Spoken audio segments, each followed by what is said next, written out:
দিন দুপৰতে আচৰিত ঘটনা ঘৰত তলা মাৰি সন্তানক আনিবলৈ গৈছিল মাতৃ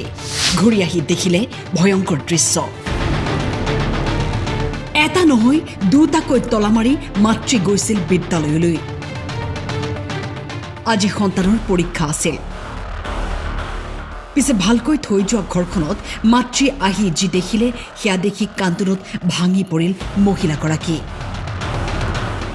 দিন দুপৰতে দুৰ্বৃত্তই তলা ভাঙি লুটি লৈ গ'ল সকলো কিন্তু কিদৰে সংঘটিত হ'ল এই ঘটনা মই 9টা বজাত পৰীক্ষা আছিল স্কুলত ওলাই গৈছিলোঁ মায়ে 10:30 11টাৰ ভিতৰত গৈছে তেখেতে মই 12:15 মানত ঘৰ আহি পাইছোঁ বাহিৰৰ দৰ্জাৰ তালা মাৰা আছিল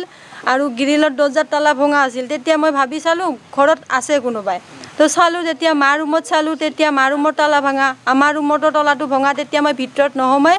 পৰ্দাখন এনেকৈ গুচাই যেতিয়া দেখিছোঁ বিচনাত গোটেই চিদিলি বিদিলি হৈ আছে তেতিয়া আৰু মই লগে লগে বাহিৰত আহি ফোন কৰিলোঁ হাজবেণ্ডক তেখেতে আহিল আৰু বহুত টকা সোণা গোটেইখিনি লৈ গৈছে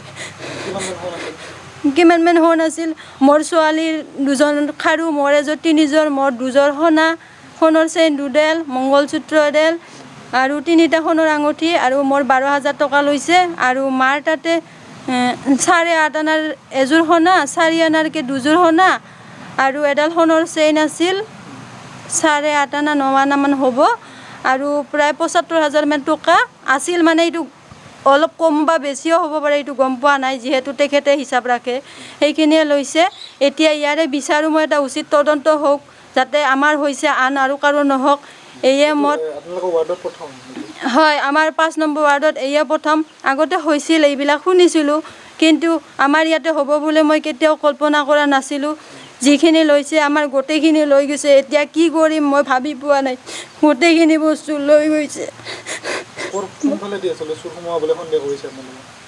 মানে মই যেতিয়া আহিছোঁ তলাটো খোলা আছিল মানে আমাৰ পিছপিনে নেটৰ বেৰা আছে হয়তো তেখেতে নেটৰ বেৰা দি সোমাই হয় উত্তৰ পিনে নহ'লে দক্ষিণ পিনে দি আগপিনে আহি গ্ৰিলৰ তালাটো ভাঙিছে 2 পেচৰ তালা ভাঙি হয়তো মাৰ ৰুমত আগতে সোমাইছে পিছত আমাৰ ৰুমত সোমাই মাৰ ৰুমৰ বাহিৰেদি এনেকৈ পাকঘৰেদি পিছফালৰ দৰ্জা দি ওলাই গৈছে মই এতিয়া কাকো দেখাও পোৱা নাই আৰু মই কোনক এতিয়া সন্দেহ কৰিব পৰা অৱস্থাত নাই যে মই কাৰোবাক সন্দেহ কৰিম কোনে নিছে মই দেখাই পোৱা নাই যিহেতু এইখিনিয়ে আমাৰ মাইনাৰ পৰীক্ষা আছিল মই স্কুলত গৈছিলোঁ আৰু কি বোলে শাহু ডিউটিত গৈছিল অফিচত আৰু নাই ঘৰত কোনো নাছিল মানে 9টাৰ পৰাই মই নাছিলোঁ মায়ে ধৰক 10:30 বা 11টাৰ পৰা নাছিল তেখেতে 10:30 বা 11টাৰ ভিতৰত গৈছে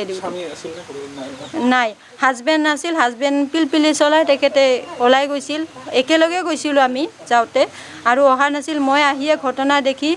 মানে মই ক'ব নোৱাৰোঁ আৰু কি হৈ গ'ল সৰভোগৰ 5 নম্বৰ ৱাৰ্ডৰ কন্দৰ্প দাসৰ ঘৰত চোৰে গ্ৰিল ভাঙি চুৰি কৰি নিলে কেইবা লক্ষাধিক টকাৰ সা সম্পত্তি